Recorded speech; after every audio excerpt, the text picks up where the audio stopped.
Hello friends, फिर से इस नई वीडियो में आपका स्वागत है। और आज मेरे सामने खड़ी है हीरो की स्प्लेंडर। स्प्लेंडर बहुत सेल होती है और सब कोई जानना चाहता है कि आखिर ये क्यों इतनी सेल होती है। और अगर आप कन्फ्यूज़न में हैं कि स्प्लेंडर आप लें कि ना लें, तो उस कन्फ्यूज़न को आज हम दूर करेंगे।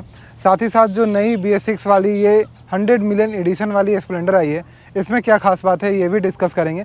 लेकिन मोस्टली आपको समझ में ये आएगा कि स्प्लेंडर क्यों इतनी सेल होती है, और साथ ही साथ अगर आप इसको लेने की सोच रहे हैं तो आपको क्या क्या फ़ायदे होंगे या फिर क्या क्या नुकसान होंगे, या फिर क्या आपको अच्छा नहीं लगेगा, क्या अच्छा लगेगा, वो सब इसमें मैं डिस्कस करूँगा।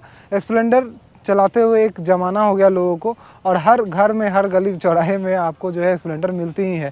तो ये कुछ उस तरीके की बाइक है। तो चलिए, हमारा सबसे पहला टॉपिक ये रहेगा कि स्प्लेंडर अब कितनी बदल गई है पहले से।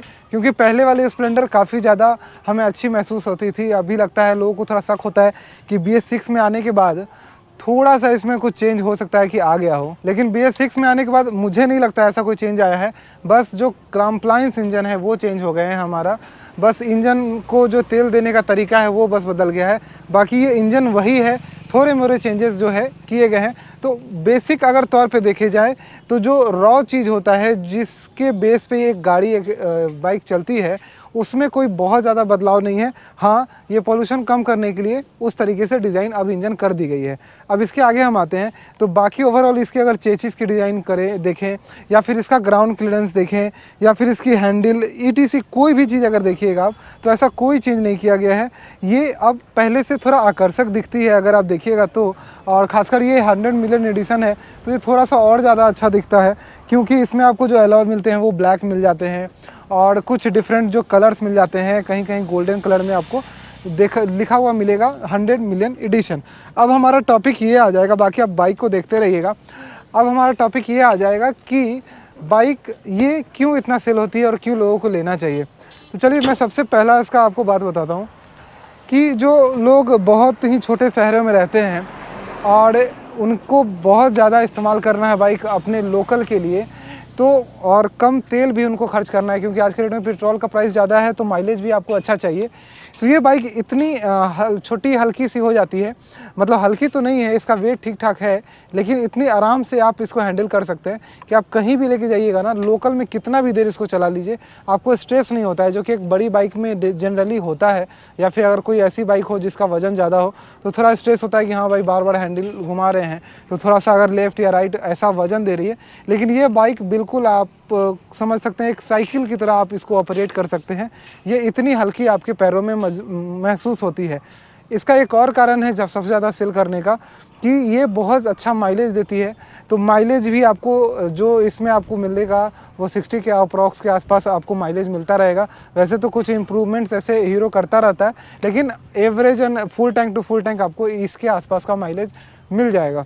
तीसरी बात हमारी आ जाती है मेंटेनेंस इसका इतना सस्ता है कि इसका एक एक पार्ट, इवन एक एक पार्ट आपको थर्ड पार्टी मिल जाएगा। मतलब आप कहीं पे भी अगर सामान खरीदने जाइए तो उस पर हीरो का लोगो हो या ना हो, आपको वो पार्ट मिल ही जाना है। तो ये एक और भी बहुत बड़ी बात हो जाती है। सबसे बड़ी उससे ज़्यादा मुझे बात अच्छी लगती है कि पहले जब कार्बोरेटर में आती थी तब तो इसका मेंटेनेंस एकदम ना के बराबर था, लेकिन अब अगर थोड़ा मेंटेनेंस बढ़ेगा भी तो देखा जाएगा। लेकिन हीरो की स्प्लेंडर एक ऐसी बाइक है जो ज़्यादा मेंटेनेंस मांगने में बिलीव नहीं करती है। मतलब अगर इसका आप टायर चेंज करे जाओ, या फिर इंजन एक तो ख़राब नहीं होता है जल्दी, इंजन एक रिलायबल मिलता है। और इस इंजन के साथ ज़्यादा छेड़छाड़ कंपनी ने भी नहीं किया है, क्योंकि ये इंजन इतना ज़्यादा सक्सेसफुल है कि कोई भी इसको चलाता है तो बोलता है कि यार इवन मुझे कई बार मैंने महसूस किया है कि कई ऐसे 150 सीसी बाइक्स हैं जो इतना रिफाइंड नहीं है जितना रिफाइंड ये है। आपको लोकल में चलना कितना होता है, 50 की स्पीड के आसपास, उस हिसाब से ये इंजन काफ़ी अच्छा रिफाइंड आपको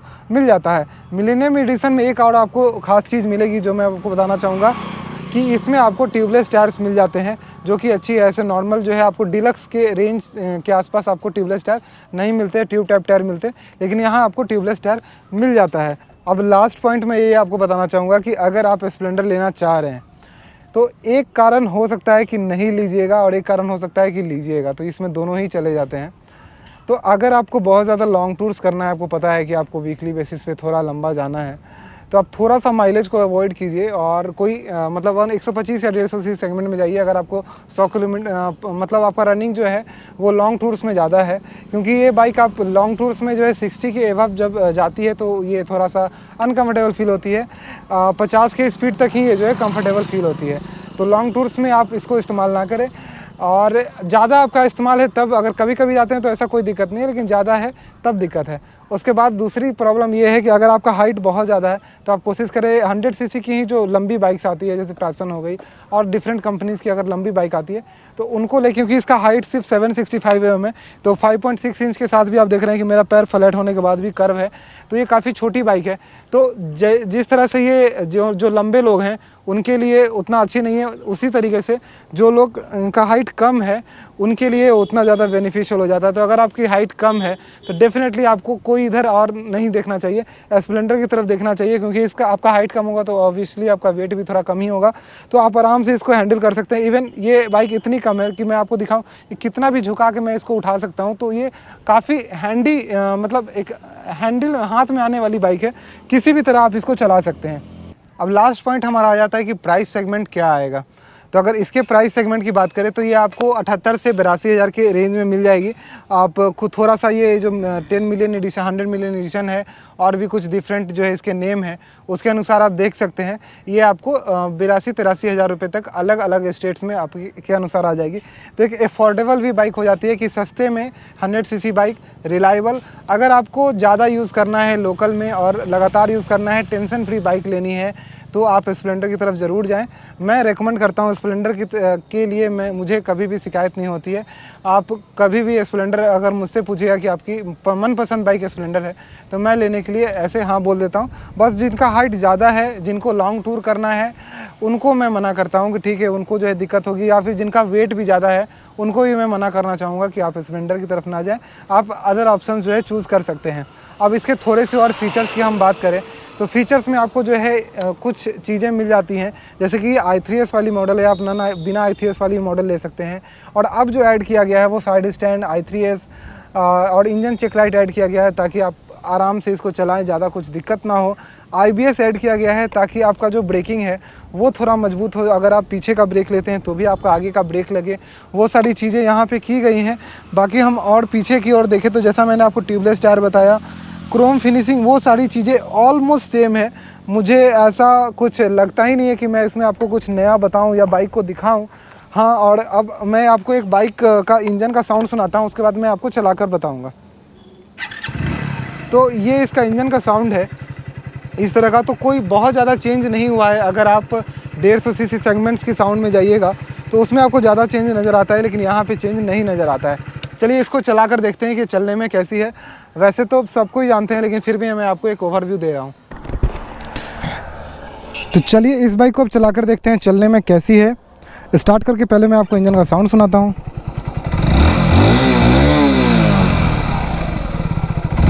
जो साउंड से मुझे पता चल रहा है लगभग 60 के आसपास आपको ये वाइब्रेशन देगी आपके पैरों पे। चलिए आगे चलते हैं। वैसे न्यू बाइक है तो थोड़ा सा ऐसा महसूस हम कर सकते हैं, उसके बाद देखा जाएगा। और थोड़ा मैं अभी यहाँ से वहाँ तक स्मूथ लेके जाऊँगा कि स्मूथली ये कैसे चलती है और कहाँ से वाइब्रेशन देती है, कहाँ से थोड़ा उड़ना शुरू करती है, वो सब चीज़ भी हम इसमें चेक करके आपको बताएंगे। तो ये मेरा स्मूथ राइडिंग स्टाइल हुआ है यहाँ पे। ये बैठने में बड़ा अच्छा लगती है, जैसे कि कोई सोफ़ा पे आदमी नहीं बैठ जाता है उस टाइप का लगता है कि एकदम आराम से, आपको ज़्यादा झुकना नहीं है, गाड़ी की ओर झुकना नहीं पड़ता है ना, तो मुझे बहुत अच्छा लगता है। अब मैं उस कंडीशन से निकल गया हूँ कि आप झुक के बाइक चलाएं, तो जैसे ही झुकना पड़ता है लगता है कि आपको ये स्ट्रगल कर रहे हैं, लाइक ऐसे बाइक चला रहे हैं तो थोड़ा स्ट्रगल कर रहे हैं यहाँ से। तो अरे मैं अगर अपने FZ वाले स्टाइल में आ जाऊँ तब तो मैं पीछे वाली सीट पे बैठ रहा हूँ। तो कहीं ना कहीं ये बाइक काफ़ी इजी बनाई गई है, जो मैंने बोला लोकल के लिए।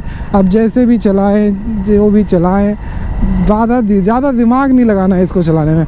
बस आप काम अगर कर रहे हैं, अगर पैसे कमाने निकल रहे हैं इस बाइक से, तो ये बाइक आपको पैसे कमा के देगी। एक तो माइलेज में भी देगी, एक मेंटेनेंस में भी देगी और आपको निश्चिंतता भी देती है कि आपको कहीं भी जाना है तो bike is always ready to go there, कभी भी कहीं भी जाने के लिए तैयार रहती है बाइक।